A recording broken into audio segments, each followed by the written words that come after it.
It's a new year, and it's time for me to talk about the comics I'm excited to read in 2024.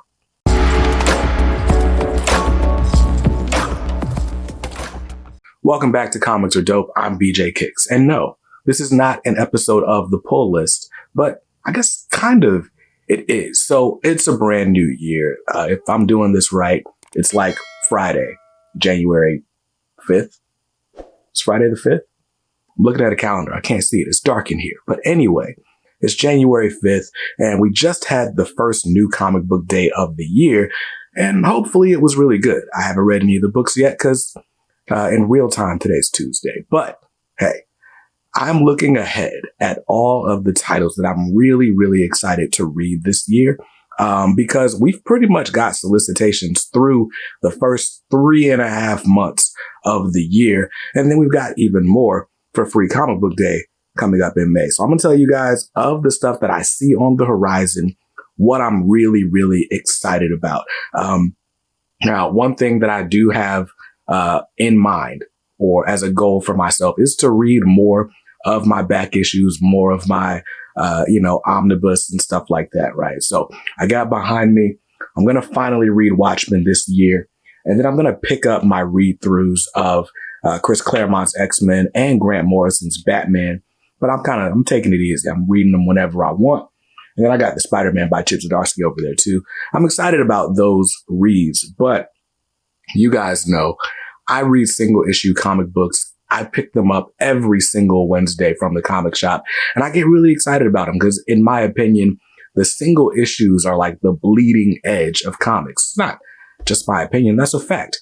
The new hotness is coming out on newsstands or on racks every single week. And I want to be in the mix. I want to be a part of that world. I'm sorry. I had to do it.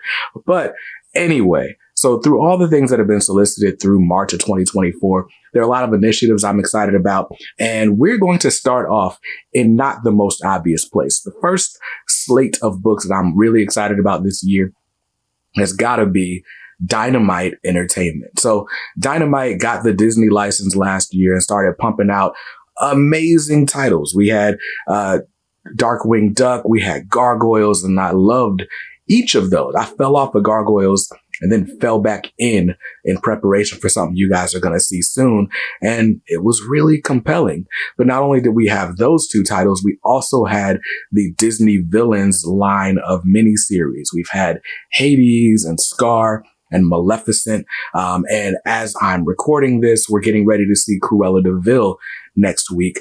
I'm really excited for the continuation of the Disney Villains series. I don't know who else we got in the stash, but Cruella de Vil by Sweeney Boo is going to be dope. They're also doing a Lilo and Stitch comic, and it just so happens there are a lot of Disney movies that got their own adapted TV shows. Lilo and Stitch was one of the only TV shows or cartoons that I really could get behind after the movies, right? For most of these franchises, I'm like, bro, just leave it alone.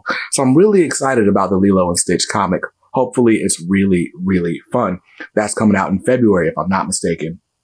And then, of course, we're still getting continuations of the Gargoyles. After that initial 12-issue story arc, we're jumping into Gargoyles Quest.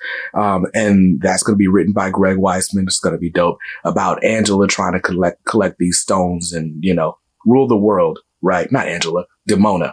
Angela's the daughter. But anyway, that's going to be fun. But we're also getting Justice Ducks, which is basically the continuation of Darkwing Duck. Instead, this time he's teaming up with the whole team. Yes, even Neptunia, written by Roger Landers. That's going to be really, really fun as well. I'm loving it. And we're getting Carlos Sid Loro, who was on the Darkwing Duck title before, is continuing his run with these characters. So you know what it's going to look like. It's going to look just like the cartoon. It's going to be amazing. So I'm really excited about that. But not only does Dynamite have the Disney license, but Dynamite somehow got the WB license to a bunch of nascent Warner Brothers properties by way of Hanna-Barbera and other properties from Warner Brothers. And they're going to start bringing out their own licensed series in the Warner Brothers universe as well. So right off the bat, in February, we're getting a Thundercats series. Later on in the year, we're getting a Jonny Quest series. And I think Dynamite might be like an early leader in the Publisher of the Year race for 2024. You guys know I love a good all ages book. I mean, I'm young at heart and I got kids. I love a comic I can pick up and actually read with my kids, since most comics are not made with a young audience in mind. But anyway, Dynamite, of all publishers, with the all ages licenses, really, really killing it. And I'm really excited to see what they've got in store. If 2023 is any indication, it's going to be dope. It's going to be huge. I'm sorry. I had to do it. Anyway, let's move on to, one of the more usual suspects. Now, I am still excited for the dawn of DC. They are still pumping out new series. And, now we've got like 1 and 2 story arcs behind us in pretty much every major DC series. But the books that I'm most excited about, I'm still loving Chip Zdarsky's Batman run. I did get to read Batman 141 today. And so this whole thread with the Batman of Zur-En-Arrh, like Bruce Wayne versus Zur-En-Arrh, trying to prove that there is a space for humanity in his dealings as Batman, is really, really compelling. The next story arc we're getting is the Joker Year One, but the Zur-En-Arrh stuff is not over. It's not over by any means. This is going to be a character defining run on, and it's hard to say character defining on Batman. I feel like the Batman character is like set in stone, but this is a really, really compelling take on Batman and the challenges that come with fighting crime, being a vigilante, and so on, while also adding things to the Joker. Do I think we're going to get like some groundbreaking Joker story? I don't know. It's possible. Chip Zdarsky hasn't disappointed me so far. I'm really, really excited to see how that's going. So that's going to be cool. More Zur-En-Arrh I've got written down. On top of that, still enjoying Jeremy Adams' Green Lantern. Really, really excited, though, about Green Lantern War Journal, written by Philip Kennedy Johnson with art by Montos. Putting John Stewart in Metropolis, getting him set up with Steel, just kind of firmly engrossing him in all the things that have been going on that Philip Kennedy Johnson had been spinning in Action Comics for a little while, has me really, really excited. But also, this is one of those things where John Stewart's got to decide to be great, and the stakes are really high and the odds are very well stacked against him. And I think that is the perfect challenge for this newfound power set that he ended up with after Jeff Thorne's run was over. So really, really loving the Green Lantern War Journal series. I'm enjoying Tom King's Wonder Woman as well. Definitely like an incendiary run, I guess, depending on what side of the political spectrum you fall on. But or where on the spectrum you fall. It's not one side or the other, it's a spectrum. But anyway, it's been really interesting, really compelling. One thing I will say is that art by Daniel Sampere, dog, like, it might be the best looking comic on shelves right now. And that makes all the controversy around it even more like, oh snap, because the book just looks so good. You can't look away is how it feels. But one thing Tom King is doing is firmly establishing Wonder Woman as like a role model, but now he's almost kind of turning her into a martyr. I'm really curious to see how Diana navigates having sort of the propaganda machine of the United States turned against her for once. So that's going to be really interesting to see how that plays out. But through 4 issues, really, really loving it. And not to mention the introduction of Trinity, her daughter, and this newfound, like, sort of Super Sons-esque relationship we got going on in the backup stories. Listen, I'm all in. I'm loving Tom King's Wonder Woman. But of course, we can't talk about the dawn of DC without just talking about all the events looming. Right now, we're dead in the middle of Beast World, and I can't even lie, I'm behind on Beast World because I forgot to subscribe to the issues. So there's that. But we also have been teased from the beginning of this whole event with a Brainiac appearance, or Brainiac like really trying to set some things in motion. We saw it in the Milestone Icon versus Hardware event, but Brainiac is running around collecting worlds, and I don't know how that all is going to play out, but I do know we've been teasing the appearance of Brainiac for like a year now, and I'm excited to see how that goes, especially since we got a changing of the guard over on the Action Comics title. And, in the meantime, Joshua Williamson has still been killing it on Superman proper. So I'm excited to see just what is happening with Brainiac and how that's going to impact the DC universe as a whole going into the summer. So that's that. That's what I'm excited about over at DC Comics. But now it's time for, let's look over at the House of Ideas at Marvel. What am I really excited about? I mean, obviously, I'm excited about the Fall of X. The Fall of the House of X starts this week. It's going to be continuing all the way up till like June, July, because they're stretching it out over 6 months. I'm not even tripping. Like I'm not going to lie. I'm not crazy excited about some of these spin-off titles that they're going to try to bloat the line with during this 6-month period. But there is one that looks pretty interesting. We're going to have the Fall of the House of X, the Rise of the Powers of 10. And somewhere in the middle of there, we're getting a new miniseries called The Resurrection of Magneto, which I don't know what's going to happen there. Like, that's a crazy title. No idea. But obviously, like, it's going to be big, right? So the Resurrection of Magneto is going to be cool. I don't know how they're going to bring him back. I mean, as far as I know, it's against his wishes. So I'm curious to see how they handle that. I really love the Magneto and Storm relationship in X-Men Red. X-Men Red just ended. So I'm excited to see Magneto return to the world of Krakoa just in time to help stop the Fall of X, if that's what's going to happen.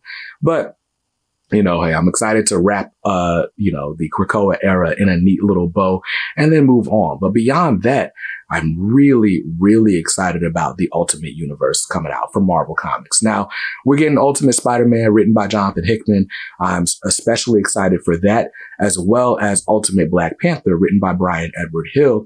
And we do have Ultimate X-Men coming in March, written and drawn by Peach Momoko as well. I can't lie, I'm not as excited about that. I'm kind of just X-Men'd out over the last few years, but very excited about Spider-Man, very excited about Ultimate Black Panther, and that's going to be dope. And then the last thing that I'm excited about we've got on the horizon is a series from Greg Weisman and Humberto Ramos, and this is the Spectacular Spider-Men.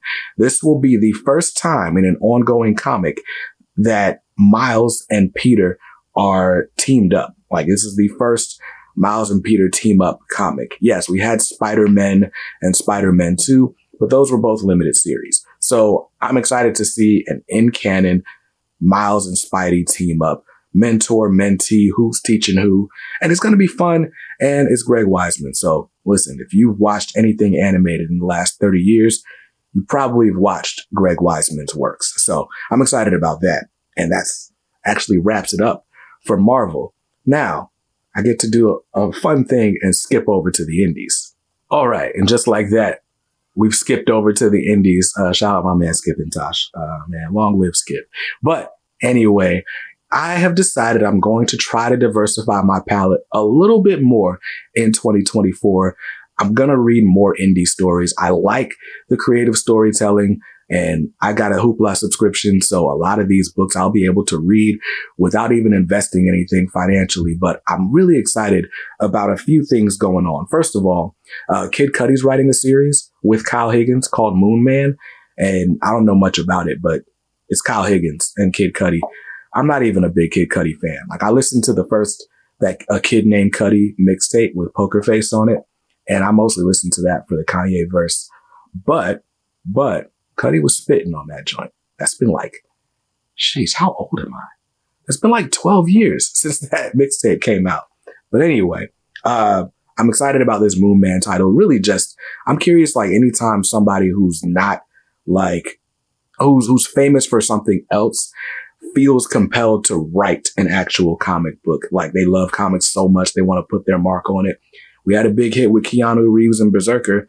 Maybe Kid Cudi and Moon Man could be another one. If nothing else, it's got really cool covers. So I'm excited about that. Turns out, Teenage Mutant Ninja Turtles is going to have a big year. They're coming out with a 4-issue series called the TMNT Source Book.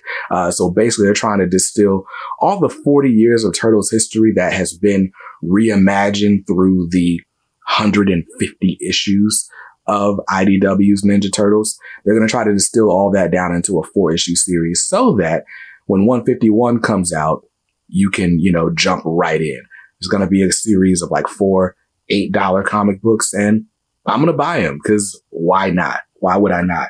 Speaking of Ninja Turtles, The Last Ronin is getting a sequel. The Last Ronin 2, Re-Evolution. If you've read The Last Ronin, maybe you know how there's a sequel. If you haven't, what are you waiting for? It's like $5 on Amazon right now. Click the link right down below, read The Last Ronin, get it for cheap, and, listen, it'll be good. It'll be good. It's really good. It's a 5-issue miniseries. And then after you read that, you can read The Last Ronin Lost Years, which will give you a bit of a clue as to exactly what's happening in this sequel series. But I'm excited to enter the Last Ronin universe once again with the Last Ronin 2. Some other things that I'm really excited about on the indie front has got to be the inception of Ghost Machine Comics. Now, Ghost Machine is a newly formed company. It's kind of like a new aged Image, which it's only right that they're actually paired with Image, like Image is distributing these comics. But so a slate of creators that you know and love. Francis Manapul, I want to say Greg Capullo. No, it's not Greg Capullo. But Gary Frank and Jeff Johns, Jason Fabok, Peter J. Tomasi, Lamont McGee. There are a ton of all-star creative talent who've teamed up to create a company. And this will be the very first creator-owned company with a shared universe, like an actual shared universe, not just a couple of crossovers every now and then that happen in their own little pocket universes. No, a shared superhero universe. And what I like about Ghost Machine is that they're doing something that Milestone did back in the day, where they've got a little bit of something for everybody. They've got the archetypes that you need to see, right? They've got a horror book. They've got like a sort of charismatic swashbuckler character. They've got like, straight up superhero with Geiger. They've got a lot of really cool things up the sleeve. And they've even got both a team book and like the sort of young Super Sons-esque book that I'm really, really excited about. So if I'm going to read indies, I'm probably going to be reading Ghost Machine indies for the foreseeable future. And hey, nothing wrong with that. I'm excited about the Ghost Machine one shot. It's like 64 pages with previews of everything. I know for a fact I'm not going to read the horror book, but a bunch of other stuff looks really exciting. And the last thing that, of course, I'm excited about from an indie perspective is the Energon universe going on with Skybound. I am loving Daniel Warren Johnson on Transformers right now. I'm not as big of a G.I. Joe fan. Honestly, not a big Transformers fan either. But Robert Kirkman is doing a series of 4-issue or a series of 4-issue limited series. Anyway, highlighting or spotlighting a different character from the G.I. Joe universe. Meanwhile, Larry Hama is still writing his ongoing G.I. Joe book. It's like 302 issues strong. So that's really cool as well. I'm kind of hesitant to dip my toes into that, but I heard Duke #1 was really good. But even if I'm not reading that, I'm loving Transformers, so I might as well pick it up, and Void Rivals 2 while I'm at it. So a lot of things to be excited about on the indie front. Not to mention, there's this book that I've been wanting to check out called Dudley Datsun that is getting a single issue release from Scott Snyder and Jamal Eagle. So that's going to be cool. But all of that, all those books that I just named are coming out in like the first 3 to 4 months of 2024. And all of that, of course, is leading to my 5th anniversary in comics and Free Comic Book Day, Saturday, May the 4th, 2024. My first Free Comic Book Day 5 years ago was on May the 4th. It was a Star Wars day. And so it's really cool. It's going to be my 5th anniversary in comics. It's going to be Star Wars Day all over again. It's going to be the biggest and best Free Comic Book Day I've ever been a part of.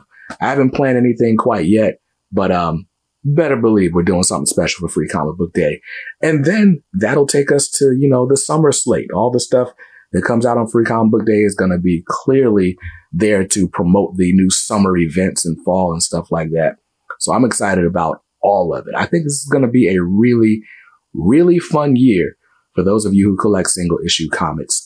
I'm excited about it, as if you couldn't tell. But what are you excited about? Is anything that I named that sounds really cool to you? There's got to be something. I named so many things. Something's got to be like, oh, snap, that's interesting. And if so, let me know in the comments down below. Huge shout out to the channel family who make content on this channel possible. you're the only reason I'll be able to go out to the comic shop every month and buy some of these titles. And if you would like to support the channel in the same way, click the join button down below. We're coming up on 10,000 subscribers, and I'm going to be doing some channel family only exclusive giveaways. So you're going to want to be on the lookout for those. But hey, let's not put the cart before the horse. That'll happen later in 2024. Until it does, stay safe, stay awesome, and read something dope today. Peace.